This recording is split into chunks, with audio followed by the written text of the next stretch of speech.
10.5। देखिए पहला प्रश्न क्या कह रहा है 10.5 का, कि आकृति में केंद्र O वाले एक वृत्त पर 3 बिंदु A, B और C इस प्रकार हैं कि कोण BOC बराबर 30 अंश तथा कोण AOB बराबर 60 अंश। यदि चाप ABC के अतिरिक्त वृत्त पर D एक बिंदु है तो कोण ADC ज्ञात कीजिए। देखिए हमने चित्र का अवलोकन कर रहे हैं। तो इसमें देखिए हमें प्रश्नानुसार O केंद्र वाला एक वृत्त दिए, इसमें AOB 60 अंश है और BOC 30 अंश है। तो यदि हम AOC निकालना चाहें तो दोनों को जोड़ देंगे तो ये आपका केंद्र पर बना कोण निकल आएगा और ADC आपका परिधि पर बना कोण है। तो हमें निकालना क्या है, ADC निकालना है। तो देखिए सर्वप्रथम हम देखते हैं कि कोण AOC निकाल रहे हैं तो हम ये क्या लिख सकते हैं, कोण AOB प्लस कोण BOC। तो हमने लिख दिया कोण AOC बराबर कोण AOB प्लस कोण BOC। तो कितना है AOB आपका 60 अंश है ये, और कोण BOC कितना है 30 अंश है। तो आपका कोण AOC बराबर 90 अंश हो जाएगा। तो ये आपका कहाँ पे बना कोण है, केंद्र पर बना कोण है। हमें निकालना क्या है, परिधि बना कोण। तो हम जानते हैं केंद्र पर बना कोण परिधि पर बने कोण का कितना गुना होता है, 2 गुना होता है। तो हम लिख सकते हैं किसी चाप द्वारा केंद्र पर बना कोण परिधि बने कोण का 2 गुना होता है। तो देखिए तो हम लिख सकते हैं केंद्र पर बना कोण क्या है, केंद्र पर बना कोण बराबर AOC बराबर 2 गुणे परिधि पर बना कोण ADC। तो यह हम लिखना चाहें परिधि बना कोण निकालें, कोण ADC बराबर क्या हो जाएगा, कोण AOC बटे 2, और AOC हमारा कितना है 90 अंश है। तो हम लिख सकते हैं कोण ADC बराबर 90 बटे 2, 2 से भाग दे देंगे तो कोण ADC बराबर कितने अंश आ जाएगा, 45 अंश। ये आपका परिधि बना कोण आ गया, कोण ADC बराबर 45 अंश।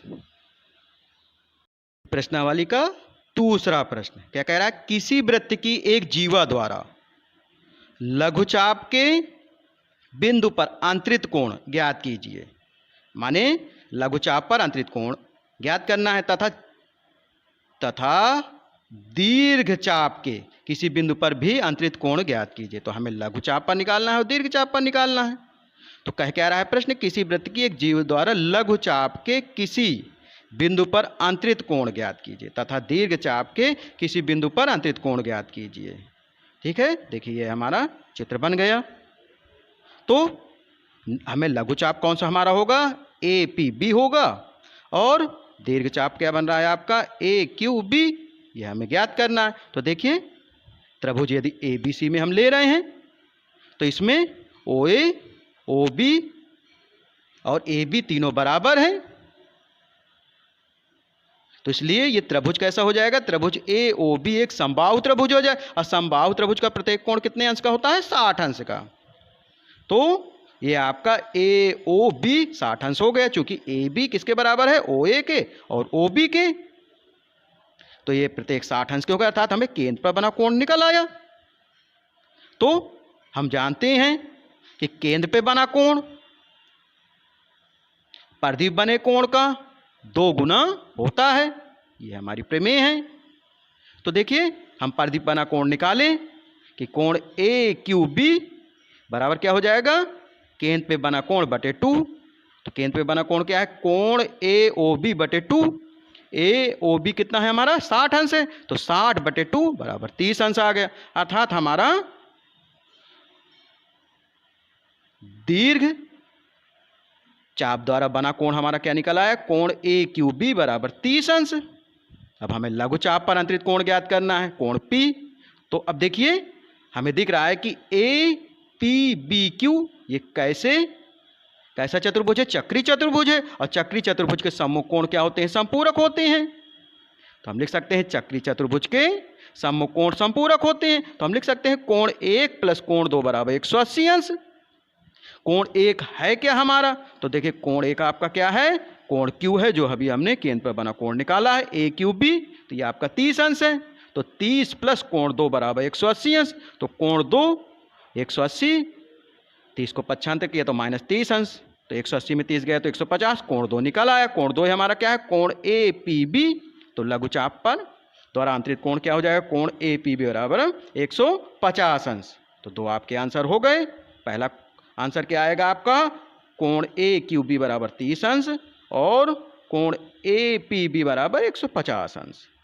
देखिए इसी प्रश्नावली का तीसरा प्रश्न क्या कह रहा है कि आकृति में कोण PQR 100 अंश है, जहां PQ और R केंद्र O वाले एक वृत्त पर स्थित बिंदु हैं।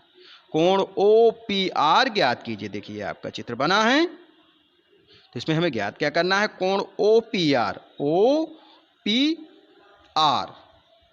ज्ञात करना है, अर्थात कोण एक हमें ज्ञात करना है। तो देखिए हम ले रहे हैं सबसे पहले प्रतिवर्ती कोण POR बराबर क्या हो जाएगा, 2 गुणे कोण PQR, क्योंकि हम जानते हैं केंद्र पे बना कोण बराबर क्या होता है, 2 गुणे परिधि बना कोण। केंद्र पर बना कोण परिधि पर बने कोण का 2 गुना होता है। तो हमारा कोण PQR दिए, इसमें प्रश्न में 100 दिए हैं, तो क्या हो जाएगा आपका प्रतिवर्ती कोण POR 200 हो गया, 100 दूनी 200। तो ये हमारा प्रतिवर्ती कोण निकल आया। अब हमें इसमें कोण 3 निकालना है, प्रतिवर्ती अर्थात बाहर का हमने कोण निकाल लिया। तो अब हमें कोण 3 ज्ञात करना है। तो कोण 3 का पूरा नाम क्या है, POR। तो हम 360 में प्रतिवर्ती कोण को घटा देंगे, तो 360 - 200 बराबर कितना आ गया, 160 अंश। कोण 3 ज्ञात हो गया हमें। अब यदि हम त्रिभुज POR ले लें, तो त्रिभुज POR या त्रिभुज OPR में त्रिभुज के तीनों कोणों का योगफल कितना होता है, 180 अंश होता है, अर्थात कोण 1 प्लस कोण 2 प्लस कोण 3 बराबर 180 अंश। तो कोण 1 और कोण 2 बराबर हैं, क्योंकि OP और OR आपकी क्या है, त्रिज्याएं हैं। तो हम लिख सकते हैं कि OP बराबर OR, क्योंकि वृत्त की त्रिज्याएं हैं, दोनों बराबर हैं, अर्थात इनके आमने सामने कोण बराबर होंगे। कोण 1 कोण 2 के बराबर होगा, क्योंकि समान भुजाओं के सम्मुख कोण क्या होते हैं, बराबर होते हैं। अब ले ले हम त्रिभुज के तीनों कोणों के योगफल से कि कोण 1 कोण 2 कोण 3 बराबर 180 अंश। तो कोण 1 प्लस कोण 2 हम किसके बराबर लिख सकते हैं, कोण 1 के बराबर लिख सकते हैं। और कोण 3 अर्थात कोण POR बराबर 160 अंश है, तो 160 बराबर 180 अंश। 160 को पक्षांतर कर दें और कोण 1 जोड़ दें, तो 2 कोण 1 बराबर 180 माइनस 160 बराबर कितना आ जाएगा, 180 में 60 गया तो 20 अंश, अर्थात 2 कोण 1 बराबर 20 अंश। तो कोण 1 बराबर 20/2, तो कोण 1 बराबर कितना आ जाएगा, 10 अंश। कोण 1 का पूरा नाम क्या है हमारा, कोण OPR। तो कोण OPR बराबर 10 अंश। हमें ज्ञात क्या करना था कि कोण OPR का मान ज्ञात कीजिए। तो इस प्रकार देखिए ये हमारा इस सवाल का आंसर हो जाएगा, कोण OPR बराबर 10 अंश। देखिए हम अगला प्रश्न, चौथा प्रश्न इसी का ले रहे हैं। तो देखिए चौथा प्रश्न आपका क्या कह रहा है कि आकृति में कोण ABC बराबर 69 अंश और कोण ACB 31 अंश हो, तो कोण BDC ज्ञात कीजिए। तो देखिए ये हमारी आकृति है, इसमें हमें दिए क्या है, तो देखिए कोण B अर्थात कोण ABC 69 दिए है और कोण ACB कितना दिए, 31 अंश। तो हमें निकालना क्या है, BDC निकालना है। तो ये देखिए इसमें स्पष्ट दिख रहा है कि यदि हमें कोण A पता चल जाए, तो यदि हम त्रिभुज के तीनों कोणों का योगफल ले लें तो कोण A हमें ज्ञात हो जाएगा और कोण A कोण D के बराबर होगा। क्यों बराबर हो, क्योंकि एक ही वृत्तखंड में बने कोण बराबर होते हैं। देखिए इसका सॉल्यूशन ले रहे हैं कि त्रिभुज ABC में, देखिए त्रिभुज ABC में कोण, त्रिभुज ABC में तो त्रिभुज के तीनों कोणों का योगफल कितना होता है, 180 अंश होता है। तो हम लिख सकते हैं कोण A प्लस 69 प्लस 31 अर्थात कोण A प्लस कोण B और कोण C आएगा। तो कोण A का मान हमें मालूम नहीं है, तो कोण A कोण B का मान कितना 69 है और कोण BCA का मान 31 है बराबर 180 अंश। तो 69 31 जोड़ दें तो 9 1 10 की 0 1 हासिल हुआ, 6 3 9 1 10 अर्थात 100 अंश आ गया। तो कोण A प्लस 100 बराबर 180 अंश। तो कोण A बराबर क्या होगा, 180 और 100 को पक्षांतर कर दे तो -100 अंश। तो कोण A बराबर कितना आ गया, 80 अंश आ गया। अब कोण A पता चल गया तो हम लिख सकते हैं कोण डी बराबर कोण ए, कोण डी बराबर कोण ए। तो ये 80 अंश हो जाएगा, क्योंकि एक ही वृत्तखंड के कोण बराबर होते हैं। तो हम लिख सकते हैं कोण डी बराबर कोण ए बराबर 80 अंश, अर्थात कोण डी का मान कितना आ गया? 80 अंश। यही हमारा आंसर हो गया। प्रश्नावली का 5वां प्रश्न देखिए। 5वां प्रश्न क्या कह रहा है कि आकृति में एक वृत्त पर ए बी सी और डी 4 बिंदु हैं। देखिए इसमें चित्र में दिख रहा है कि ए बी सी डी आकृति में 4 बिंदु हैं। ए सी और बी डी एक बिंदु ई पर प्रच्छेद करते हैं। किस प्रकार प्रच्छेद करते हैं कि कोण बीईसी, कोण बीईसी कितना है आपका? 130 अंश है, तथा कोण ईसीडी, ईसीडी ये आपका 20 अंश है। कोण बीएसी ज्ञात कीजिए, बीएसी ये आपको ज्ञात करना है।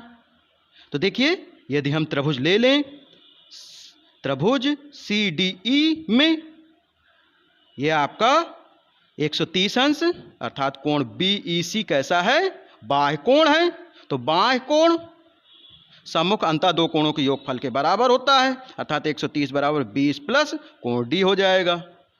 अर्थात कोण डी कितना आ जाएगा? 130 जब पक्षांतर करेंगे 20 को तो घट जाएगा, 110 आ जाएगा। और जो कोण डी होगा वही कोण ए होगा, क्योंकि एक ही वृत्तखंड में बने कोण बराबर होते हैं। देखिए इसका सॉल्यूशन ले रहे हैं। तो त्रिभुज सी डी ई में, तो देखिए सी डी ई ले लिया हमने, सी डी ई में। तो देखिए इसका बाह्य कोण कौन सा है? सी ई बी है। बाह्य कोण सम्मुख अंतः दो कोणों के योगफल के बराबर होता है, अर्थात कोण ई सी डी प्लस कोण डी के बराबर होगा। तो हमारा बाह्य कोण क्या दिया? 130 अंश, और कोण ई सी डी आपका 20 अंश है, और प्लस कोण डी। तो कोण डी निकालें यदि हम, तो 20 को पक्षांतर कर देंगे तो 130 माइनस 20 बराबर 110 अंश हो गया आपका। अब आपको कोण डी मालूम चल गया, और हमें ज्ञात क्या करना है? बी ए सी अर्थात कोण ए ज्ञात करना है। तो हम लिख सकते हैं कि कोण ए बराबर कोण डी। क्यों बराबर है? क्योंकि एक ही वृत्तखंड के कोण बराबर होते हैं। तो हम लिख सकते हैं कोण ए बराबर 110 अंश, चूंकि कोण डी का मान 110 अंश है तो कोण ए का मान भी 110 अंश होगा। अतः कोण बी ए सी, कोण ए का पूरा नाम लिखना चाहें तो इसका पूरा नाम क्या है? कोण बी ए सी बराबर 110 अंश। यही हमें निकालना था। अब देखिए अगला प्रश्न ले रहे हैं। 6वां प्रश्न कह रहा है कि ए बी सी डी एक चक्रीय चतुर्भुज है, जिसके विकर्ण एक बिंदु ई पर प्रच्छेद करते हैं। यदि कोण डी बी सी 70 अंश और कोण बी ए सी 30 अंश हो तो कोण बी सी डी ज्ञात कीजिए। पुनः यदि ए बी बराबर बी सी हो तो कोण ई सी डी ज्ञात कीजिए। तो देखिए हमें दो चीजें ज्ञात करनी है। तो देखिए हमने ये आपका त्रिभुज ले लिया। तो हमें दिए क्या है? सर्वप्रथम कि कोण डी बी सी बराबर 70 अंश दिए हैं। तो देखिए हम देखें, यदि डी बी और सी आपका 70 अंश दिए हैं तो हम किसके बराबर? डी बी सी ये किसके बराबर हो जाएगा? आपका डी ए सी के, क्योंकि आधार हम का इसका यदि सी डी लेते हैं तो ये एक ही वृत्तखंड का बने पर कोण है। तो हम लिख सकते हैं कोण डी ए सी बराबर कोण डी बी सी बराबर 70 अंश। क्यों बराबर हैं? क्योंकि एक ही वृत्तखंड के कोण बराबर होते हैं। अब यदि हम कोण बी ए डी निकालना चाहें, देखिए ये पूरा कोण है आपका बी ए डी, तो हमें ऊपर का पता चल गया, डी ए सी पता चल गया, और हमें सी ए बी 30 अंश मालूम है। तो क्या हो जाएगा? डी ए, तो अब इसमें निकालना है हमें क्या? कोण ए निकालना है। तो इसका डी ए बी कहें या बी ए डी कहें तो क्या हो जाएगा? ये आपका 30 प्लस 70 बराबर 100 अंश। तो हमें क्या पता चल गया? कोण ए पूरा मालूम चल गया। इसके अलावा कोण बी ए डी और कोण बी सी डी चक्री चतुर्भुज के सम्मुख कोण हैं, और हम जानते हैं कि चक्री चतुर्भुज के समकोण कैसे होते हैं, समपूरक होते हैं। इनका योगफल 180 अंश होता है, अर्थात कोण सी प्लस कोण ए बराबर 180 अंश। तो कोण सी निकालना चाहें यदि, तो कोण सी का पूरा नाम क्या है, BCD। तो 180 में 100 घट जाएगा, तो क्या आ गया आपका 80 अंश। तो हमें क्या पता चल गया, कोण BCD पता चल गया। हमें ज्ञात क्या करना था, कोण BCD ज्ञात कीजिए। पहला तो यही था, हमें BCD मालूम, BCD हमारा कितना है, 80 अंश है। अब हमें कह रहा है कि पुनः यदि त्रिभुज AB बराबर हो BC के, तो अब देखिए हम देख रहे हैं त्रिभुज लें यदि ABC में, क्या दिए, AB BC के बराबर है। यदि कोई दो भुजाएं बराबर होती हैं तो उनके आमने सामने कोण बराबर होते हैं। तो हम लिख सकते हैं कि कोण BCA बराबर किसके हो जाएगा, BAC के। ये दोनों 30 अंश के हो जाएंगे। तो ये जब आपके 30 अंश के हो गए, तो अब हमें कोण BCD निकालें यदि, तो ये हमारा 30 अंश का हो गया है। और कोण देखिए कोण BCD ये कितने का था, ये आपके चक्री चतुर्भुज संपूरक होने के कारण इसका मान कितना, 80 अंश निकला था कोण सी का मान। और हमारा कोण BCA कितना दिए है, 30 अंश दिए है। और प्लस क्या है आपका कोण ECD। तो ECD निकालना चाहें तो 30 को पक्षांतर कर देंगे, 80 माइनस 30 बराबर 50 अंश। तो कोण ECD हमें पता चल गया। हमें ज्ञात क्या करना है, कोण ECD। तो देखिए ये आपका कोण ECD बराबर 50 अंश। दो कोण हमने ज्ञात किए। पहला कोण हमने कौन सा ज्ञात किया, अतः कोण BCD बराबर 80 अंश और कोण ECD बराबर 50 अंश। इस प्रकार दो आपके आंसर हो जाएंगे।